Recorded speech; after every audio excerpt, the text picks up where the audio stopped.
If we were to ask you to describe the first thoughts that pop into your mind when you think of the country of Ireland, images of its breathtaking, lush green landscapes, the soul-stirring strains of its iconic music, and its indomitable spirit hopefully spring to mind. Yet, on a daily basis, perhaps the most universally recognized symbol of Ireland is epitomized by a single drink, Guinness beer. As people around the globe raise their glasses in toasts and cheers, they often touch glasses at the precise spot marked by a certain surname featured prominently on this famous foamy dark brew. Indeed, the journey of the Guinness family from the cobblestone streets of Dublin to marrying into some of Europe's most long-standing aristocratic dynasties has not only produced an iconic stout, but also built a dynasty worth over $1 billion. In today's episode, join us as we unravel how they transformed a single brewery into a sprawling empire and describe how the Guinness family brewed a billion-dollar old money dynasty.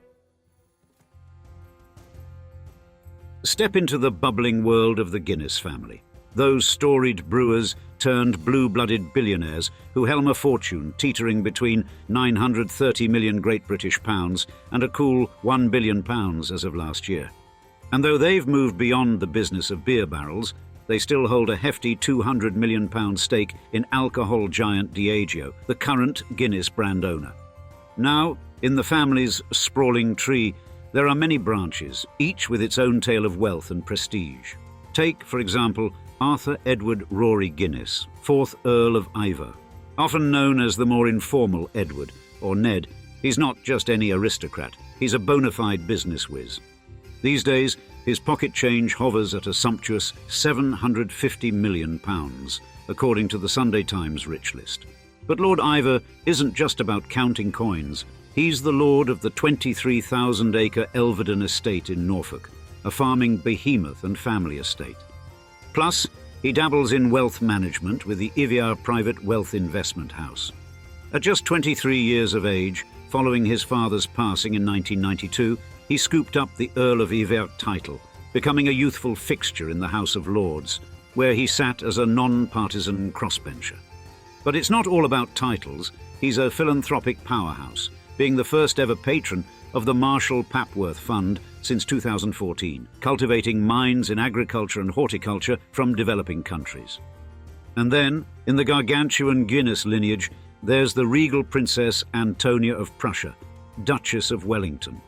Born into both the Guinness family and Prussian royalty, she's a descendant of German Emperor Wilhelm II and the old money beer business we're discussing today. Heading the Guinness partnership since 2007, a giant in affordable housing, the princess also enjoys dabbling in the arts, opening exhibitions and hobnobbing with the cultural elite on what seems like a daily basis. But wait, there's more.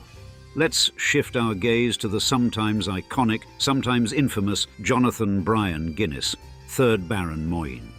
Eton and Oxford educated, he switched from journalism to merchant banking, sitting on the Guinness board for 27 years. A so-called man of letters, he penned Requiem for a Family Business, an exposé of the family empire's inner workings, plus books on his mother's legendary Mitford family and his flower child mistress, Shue.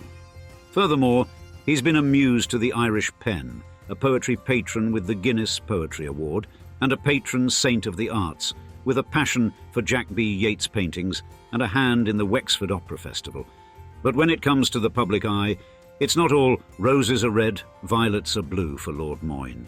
He found himself entangled in a Swedish financial scandal with the defunct Truster, accused of a £50 million vanishing act. Furthermore, he's perhaps best known for his staunch right-wing stances, dabbling in Conservative Party politics and chairing the Monday Club, and a personal life that's anything but conventional. And of course, we would be remiss not to mention the well-known heiress Daphne Guinness, the Guinness family's very own high priestess of avant-garde fashion. Born in November 1967, she's not just an heiress, but a walking, talking work of art with a net worth of $100 million. With a property portfolio that is as eclectic as her wardrobe, she owns estates spanning from a swanky Mayfair townhouse to a quaint French chateau, not to mention her New York City pad on the Upper East Side. And Daphne's fashion sense is like her signature, bold, unmistakable, and always a step ahead. She's been the muse who had legendary designers like the late Alexander McQueen and Valentino singing her praises, and her standout look, a platinum and black striped hair and sky-high platforms, is so iconic that the Fashion Institute of Technology rolled out the red carpet for her couture collection, showcasing her love affair with brands like Chanel, Dior and Valentino. And yet, there's more to Daphne than just threads and trends. She's also a force in the beauty world, collaborating with big names like NARS and MAC Cosmetics, and her personal life is just as colourful as her public one. Her romance with French philosopher Bernard-Henri Lévy and a past marriage to Greek shipping heir Spiros Niarchos, spawning several future Guinness heirs, added to her branch's personal chapter in the family saga. And then there's Jasmine Leonora Guinness, born in September 1976. A future whirlwind of glamour and creativity, Jasmine is the daughter of Patrick Guinness and Liz Casey, and her early days were spent at St Columba's College in Dublin, followed by a creative stint at Winchester School of Art. But the year 1994 marked the start of her strut into the fashion world, and Jasmine didn't just walk the runway, she owned it, becoming the face of perfume and makeup giants like Armani and Shu Uemura. Soon, her elegance and charm lit up high-profile events, from the Goffs' Million Horse Races in 2007 to the Arthur's Day celebration in 2009, toasting to her ancestor, Arthur Guinness. But Jasmine isn't just a pretty face, she's got the brains and the creativity to match. Diving into design, she turned heads with her knitwear line featuring chic cardigans, skirts and sweater dresses.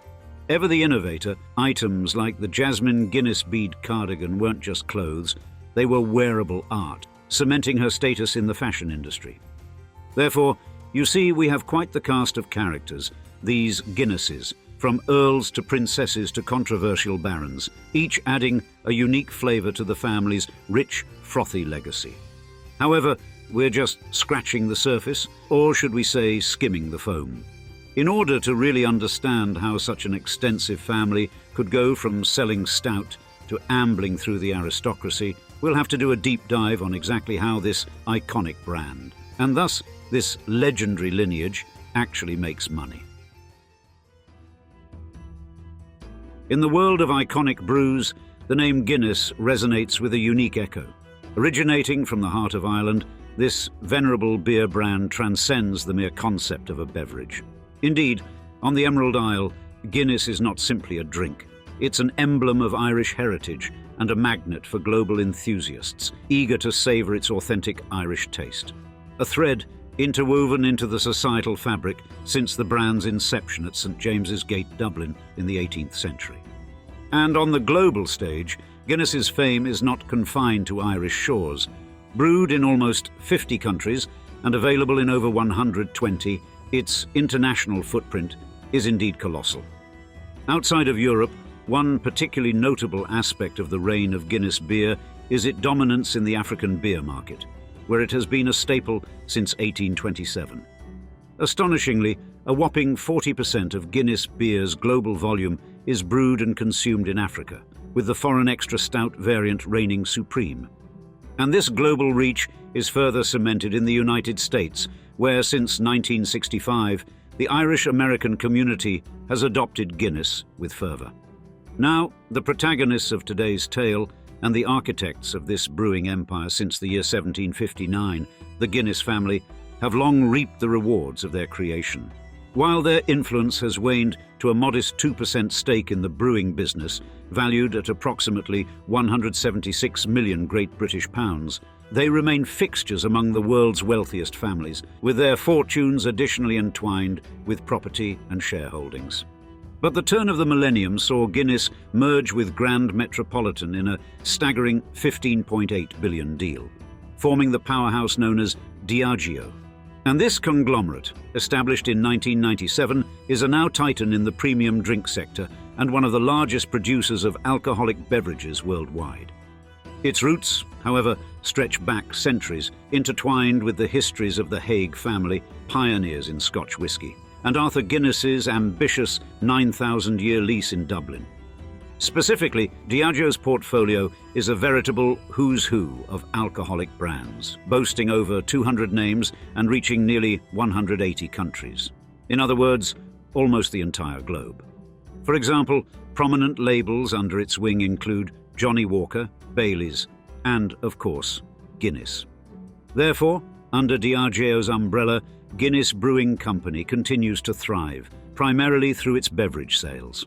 For instance, in the year 2022, the brand witnessed substantial revenue growth across its product range, with Guinness Nigeria reporting impressive increases in revenue from Guinness, Malta, and mainstream spirit products. And Diageo itself saw a 71% surge in net sales, buoyed by the resurgent popularity of Guinness as pubs and bars welcomed patrons once more. However, the Guinness family's direct involvement in Diageo has diminished since their shareholding dipped below 10% following the merger with Distillers Company, and no family member currently holds a board position. However, what really piques our interest today is exactly how something as affordable and ubiquitous as beer could be converted like cash into creating one of the world's richest families. In order to find our answer, let's venture back to the middle of the 18th century, on the verdant shores of Ireland, and begin our investigation. The iconic origins of the Guinness dynasty begin in the year 1725 in County Kildare, Ireland, with the birth of one Arthur Guinness, the first of 5 children to Richard and Elizabeth Guinness, in Ardclaw near Selbridge. At the time, the Guinnesses of Irish Protestant descent had to navigate a complex societal landscape where being Protestant in a predominantly Catholic region meant access to certain privileges and opportunities, yet also entailed navigating the nuances of a deeply divided society. Furthermore, Arthur Guinness's father, Richard, worked for Arthur Price, a vicar in the Church of Ireland, who would later play a pivotal role in the young man's life. Interestingly, even during his life, Arthur's lineage was a topic of both speculation and pride. He believed himself to be a descendant of the Magennises of Iver, a prominent Gaelic clan known for their historical significance in County Down. However, recent genetic findings suggest a lineage from the MacCartans, another influential clan in the same region, reshaping the understanding of his ethnic background. And the MacCartan clan, historically celebrated for their military prowess and noble status as High Kings of Ireland, Kings of Keep, Princes and Lords of Iver, also have a notable connection to Charles de Gaulle, the former President of France. De Gaulle's Irish lineage traces back his grandmother, Julia, a direct descendant of the MacCartan family, and the shared heritage between de Gaulle and the MacCartan clan is a source of pride in both France and Ireland. Members of the MacCartan clan have expressed a strong connection to their Irish roots and to the legacy of de Gaulle. And during his visit to Ireland, de Gaulle himself acknowledged his Irish ancestry and even toasted to a free and united Ireland during a non-official dinner, which was a provocative statement at the time. Now, as previously noted, Arthur's upbringing was significantly influenced by his father's employer, Arthur Price, who not only served as his godfather, but also left him a £100 inheritance upon his death in 1752. Therefore, it was this inheritance, equal to almost £27,000 in today's currency, that became crucial in paving Arthur Guinness's path to entrepreneurship, enabling him to establish his first brewery in Lakeslip, County Kildare in 1756. But by 1759, Arthur Guinness already had his sights set on a larger ambition, and at 34, he audaciously signed a 9,000-year lease on a 4-acre underutilised brewery site at St James's Gate in Dublin for an annual rent of £45, or almost £11,000 today.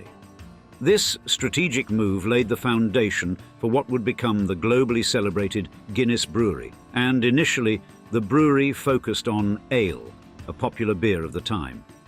However, by the 1770s, Arthur had shifted gears, inspired by the success of porter beer in England. This pivot to brewing porter, a bold move at the time, set the stage for the creation of the iconic Guinness Stout. And Arthur's venture into brewing was bolstered significantly in 1761, when he married Olivia Whitmore. Indeed, Strategic intermarriage is often a key aspect of the rise to old money status, and Olivia's family was affluent and influential, with her dowry of £1,000, equal to an impressive £267,000 in 2024, proving instrumental in the brewery's expansion. Thus, their union, which produced 21 children, of whom only 10 survived to adulthood, was not just a romantic partnership. It was a strategic alliance that greatly benefited the Guinness enterprise. And beyond brewing, Arthur Guinness was a man of social and political influence. A devout Protestant, he founded Dublin's first Sunday school in 1786, advocating for moral leadership among the gentry. And while supportive of Catholic rights, Arthur opposed the Irish Rebellion of 1798. In the professional sphere, as a member of the Dublin Corporation of Brewers, Guinness was instrumental in lobbying the Irish House of Commons for beneficial changes in beer importation taxes. Arthur Guinness's life, thus, wasn't merely about brewing beer. It was about shaping an era and leaving an unforgettable mark on Irish society and industry. By the time of his passing in 1803, Arthur Guinness had laid a robust foundation for a global brewing empire. His emphasis on quality and rapid expansion, coupled with innovative brewing and distribution strategies, positioned Guinness to ascend as a leading force in the brewing world. Centuries later, in 2009 and continuing on for the next 5 years, Diageo declared September 24th as Arthur's Day, a global celebration of Guinness's life and legacy to recognize his monumental contributions. Additionally, in the 21st century, the Kildare Tourism Department unveiled Arthur's Way, a heritage trail linking significant locations in Dublin associated with Guinness, including Selbridge, Leixlip and Oughterard. Further cementing his legacy, a statue of Guinness was erected in Kelbridge in 2013, offering a permanent tribute to the man who forever transformed the brewing landscape. Yet Arthur Guinness was simply the beginning of the Guinness name, delighting the hearts, hands and lips of millions of people around the world. It would be the next generation of the family that would transition the lineage from mere tycoons into bona fide aristocrats. In 1790, at the age of 65, Arthur Guinness I penned a revealing letter. Reflecting on the expansion of his brewery, he credited his son, Arthur Guinness II, for his pivotal role in the business's growth, writing, "One of my sons is grown up to be able to assist me in this business, or I would not have attempted it, though prompted by a demand of providing for 10 children." This acknowledgement underscores the intergenerational effort that propelled the Guinness legacy forward. Arthur Hart Guinness, also known as Arthur Guinness II, was born in March 1768 to Arthur Guinness and Olivia Whitmore.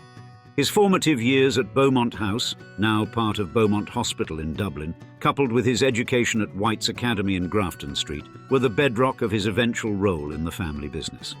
Joining his father at the St. James's Gate Brewery in the 1780s, he was often referred to as the second Arthur Guinness or Arthur Guinness II, distinguishing himself from his father.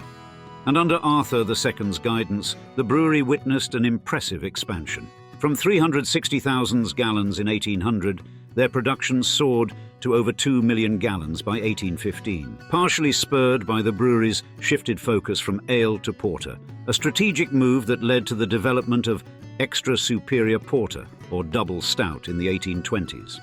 In fact, this product quickly gained popularity in Britain, so much so that by 1837, Prime Minister Benjamin Disraeli was commenting on the quality of Guinness stout.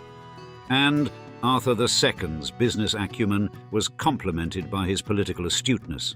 Benefiting from the differential malt tax between Britain and Ireland, the brewery's exports flourished, and this fiscal advantage influenced Arthur II's political stance, shifting from supporting Grattan's Home Rule to favouring the Union in the 1830s. By his death in 1855, St. James's Gate was producing and selling 70,000 hogsheads annually, with half destined for the British market. Therefore, the legacy of Arthur Guinness II was that of a thriving business and adept political manoeuvring. But it was his son, Sir Benjamin Lee Guinness, who elevated the family to aristocratic status. Born on the 1st of November 1798, Benjamin was not only a shrewd businessman, but also a dedicated philanthropist. Assuming control of the brewery in 1839, he significantly expanded the company's export trade, and Benjamin's philanthropic efforts were as substantial as his business endeavours. He was elected the first Lord Mayor of Dublin in 1851 and contributed £150,000 to the restoration of St Patrick's Cathedral. Then, the creation of the Guinness baronetcy in 1867 for Sir Benjamin was a significant achievement, representing the convergence of industrial success and philanthropy in the Victorian era. This recognition underscored the importance of corporate responsibility and community engagement, principles deeply ingrained in the Guinness family. Sir Benjamin Lee Guinness's death in May 1868 marked the end of an era. But his sons, Sir Arthur Edward Guinness and Edward Cecil Guinness, would soon change the family from mere nobles to legendary aristocrats, the world over. In the late 19th century, the Guinness family not only brewed the eponymous stout that became synonymous with Ireland, but also imprinted an unforgettable mark on Irish society and beyond through its members' various contributions. Arthur Guinness, born at St Anne's near Dublin, was a figure of considerable stature, inheriting not just the baronetcy from his father, Sir Benjamin, but also a legacy of philanthropy and civic duty. And his education at prestigious institutions like Eton and Trinity College Dublin set the stage for a life of influence and service. Arthur's political foray as a Conservative Member of Parliament for Dublin in 1868, though marred initially by electoral controversy, eventually showcased his commitment to Disraeli's vision of one nation, conservatism.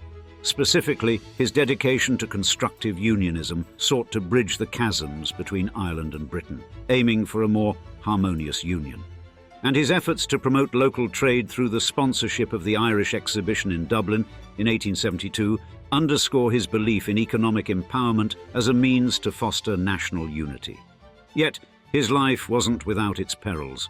A confrontation with the Freeman's Journal over a misreporting incident led to a death threat, a grim reminder of the era's political volatility.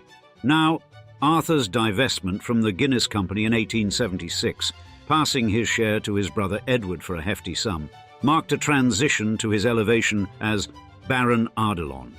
His stewardship of the Ashford Castle estates reflected not just his noble status, but also a commitment to land and heritage conservation, a legacy of his father's acquisitions through the encumbered estates court.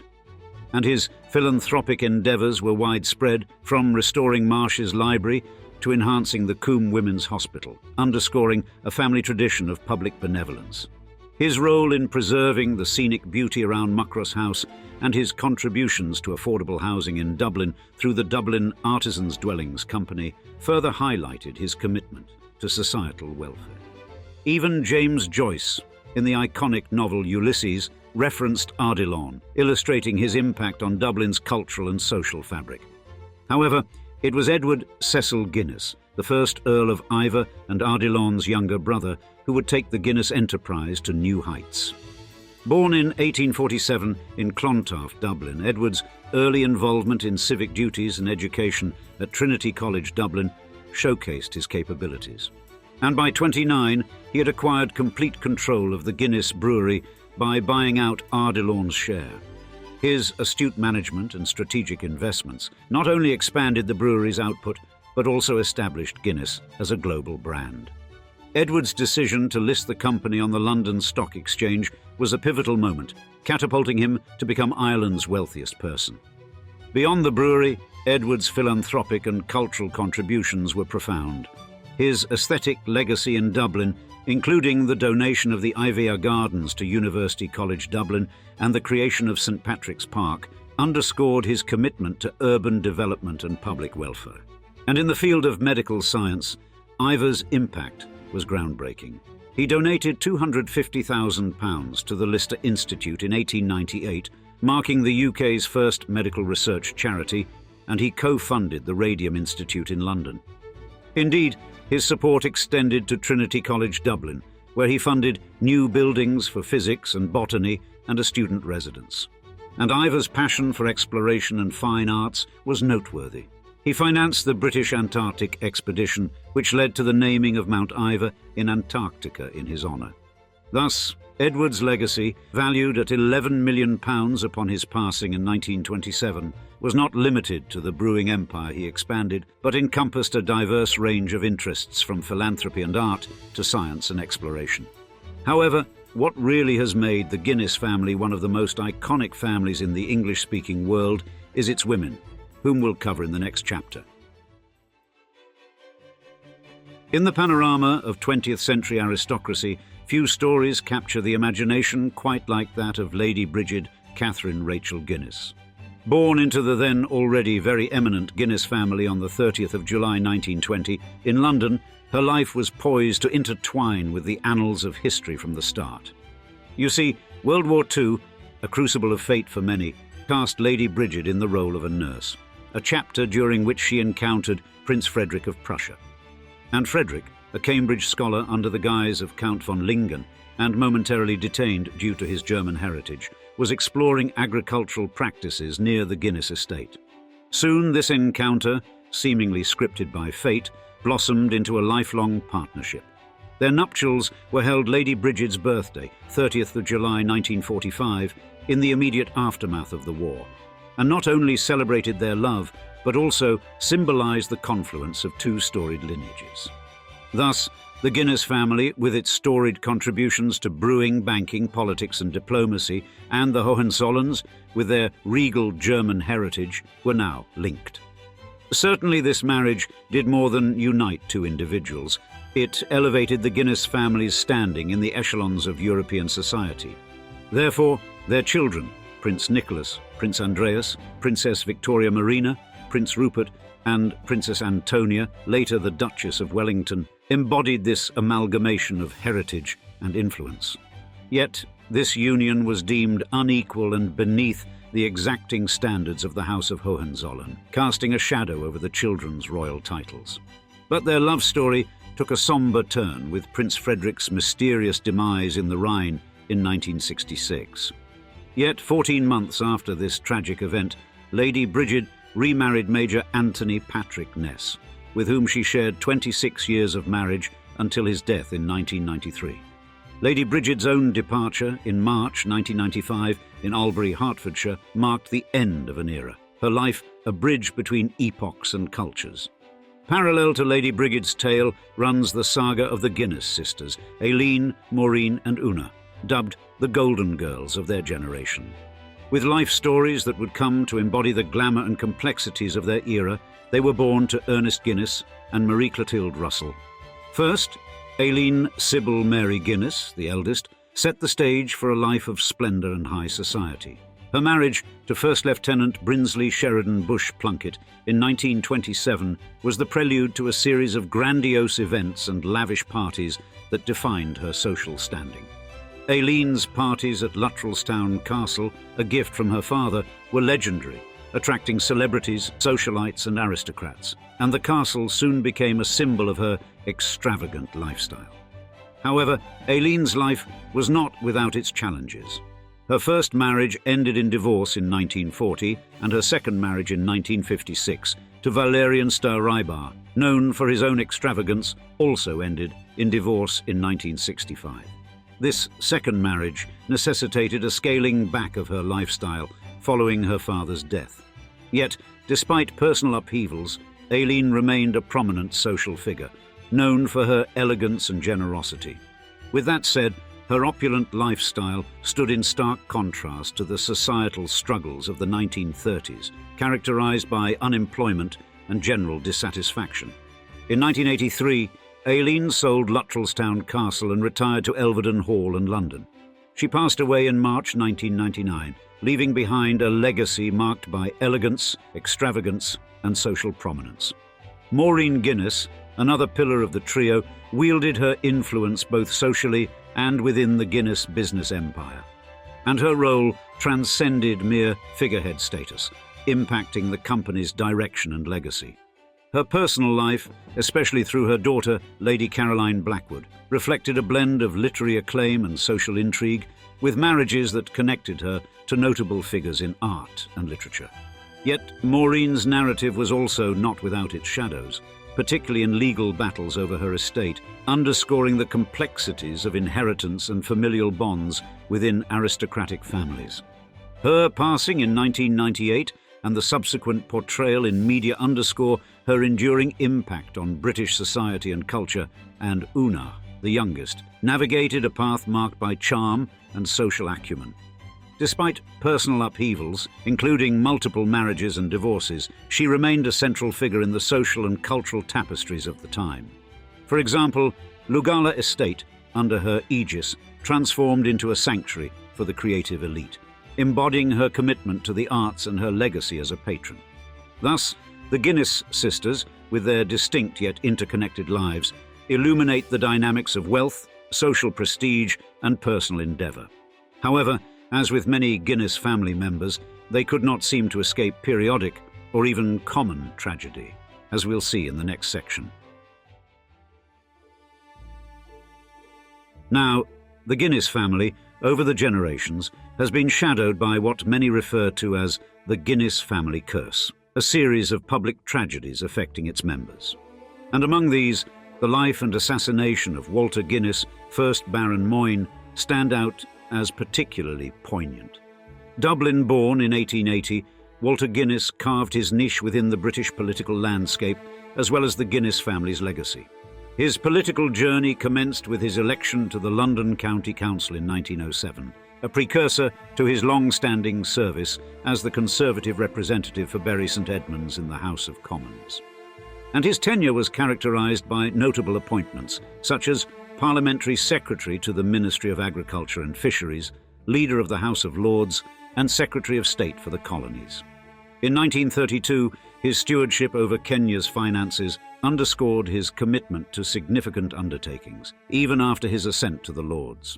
World War II saw Moyne assuming the role of British Minister of State in the Middle East. Subsequently, his efforts to mediate the Arab-Jewish conflict, aiming for a compromise, positioned him as a figure of contention. Tragedy struck on the 6th of November 1944, when Moyne fell victim to an assassination in Cairo by members of the Zionist militant group Lehi, also known as the Stern Gang.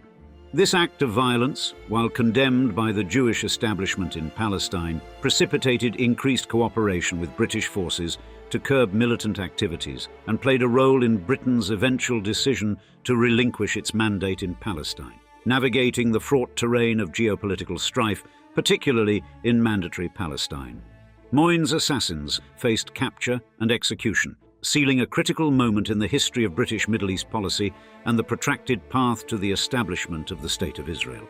Indeed, his assassination remains a defining moment in the chronicles of British engagement in the Middle East and, as we'll see, the first of many eerie moments associated with the oft-called Guinness family curse.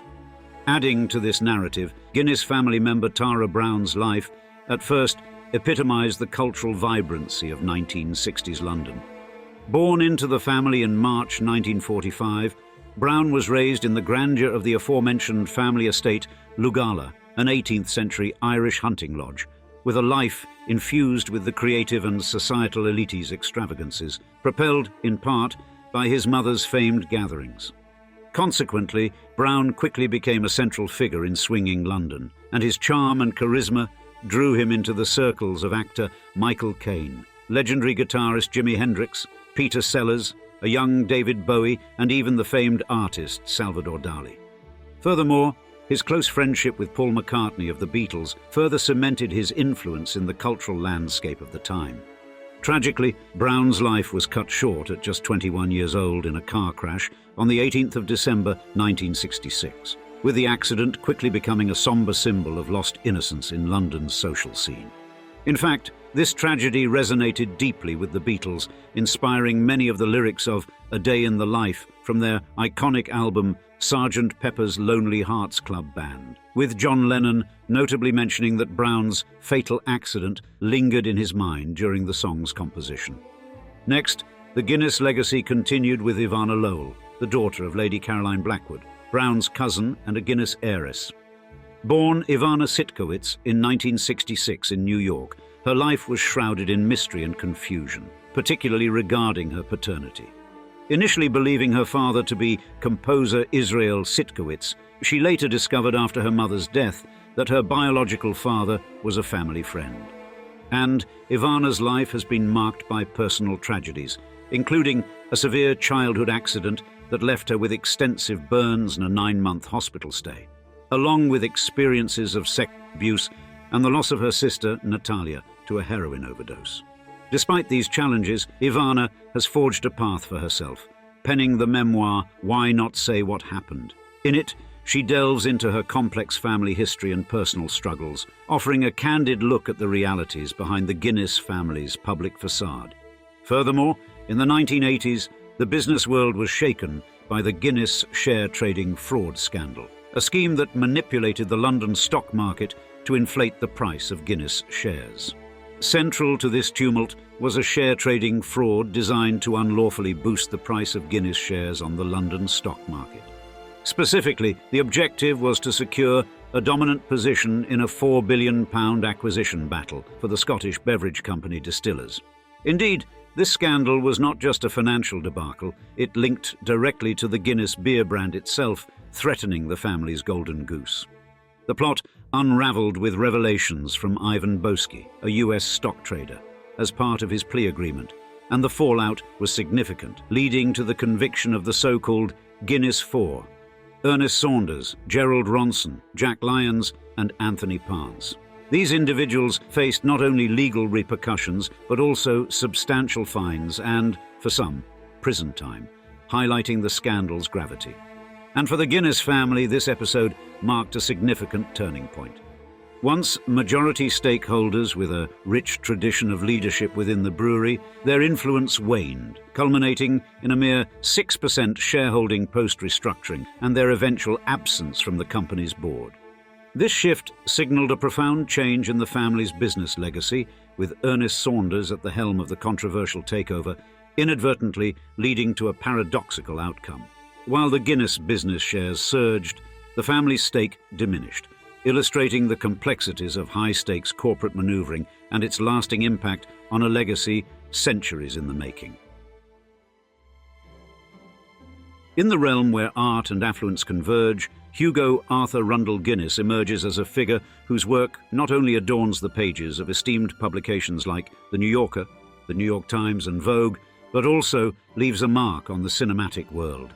Born as a Guinness in September 1959, Hugo is the unique brushstroke in his family's canvas, diverging into art after stints in copywriting and investment banking.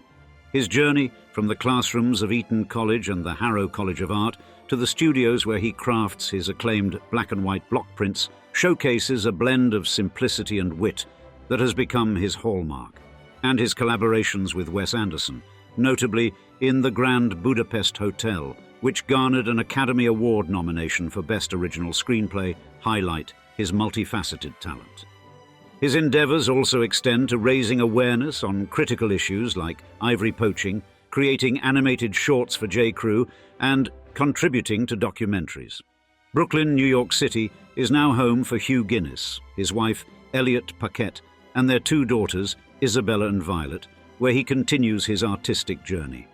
But parallel to Hugo's artistic endeavours, Os Guinness, interestingly born in China on the 30th September 1941, lives as a family member entrenched in theology and social criticism. His early expulsion from China set the stage for a life dedicated to understanding and explaining the societal and spiritual undercurrents that shape our world. And with a foundation built at the University of London and Oxford, Oz transitioned from the serene surroundings of the Laborie community in Switzerland to the halls of the BBC and influential think tanks in the United States. Meanwhile, Ivor Owen Grattan Guinness carved his niche in the history of mathematics and logic, propelled by his academic lineage and passion for numbers. His scholarly works contribute to our understanding of mathematical development, earning him the Kenneth O. May Medal and Prize, and his professorship at Middlesex University speaks to his enduring influence in the academic community. Yet it is the union of Philip Niarchos and Victoria Christina Guinness that likely stands as the most enduring emblem of the aristocratic wealth and power of the next generation of family members. Undoubtedly, this marriage not only melded 2 illustrious families, It begot heirs who carry forward a legacy rich in maritime enterprise and cultural patronage. Now, born into maritime royalty in 1952 as the eldest child of Stavros Niarchos, a titan of the shipping industry, and Eugenia Livanos, Philip inherited not just an empire that commands the waves with its armada of supertankers, but also a financial legacy pegged at the enviable mark of $2.5 billion. But beyond the trappings of inherited wealth, Philip Niarchos has etched his name into the page of art history with a collection that rivals many museums. Noteworthy acquisitions, including Pablo Picasso's Yo Picasso and Vincent van Gogh's self-portrait with bandaged ear, reflect not just a deep pocket, but a discerning eye for art that speaks, moves, and resonates. And the acquisition of Andy Warhol's green burning car Sarawai not only shattered auction records, but also underscored Niarchos's influence in the art world, a realm where he continues to leave an unforgettable mark, notably through his role on the board of trustees at the Museum of Modern Art in New York and as a director at the Stavros Niarchos Foundation. But his marriage to Victoria Guinness bore fruit in the form of 4 children who stand to carry on a dual-sided old money legacy through both of their parents: Stavros Niarchos III, Eugenie Niarchos, Theodorakis Niarchos, and Electra Niarchos. Even as Philip and Victoria's relationship ended, the enduring connection between their families perseveres, championed by these descendants. This new generation of Niarchos and Guinness heirs exemplifies the lasting influence of their familial heritage and the continuous impact of their ventures in art and business. The Guinness family's journey from brewers to members of the aristocracy reflects their profound global influence and wealth, marking their role as pivotal figures in shaping not only Ireland's heritage, but also leaving a lasting impact on industries and communities worldwide.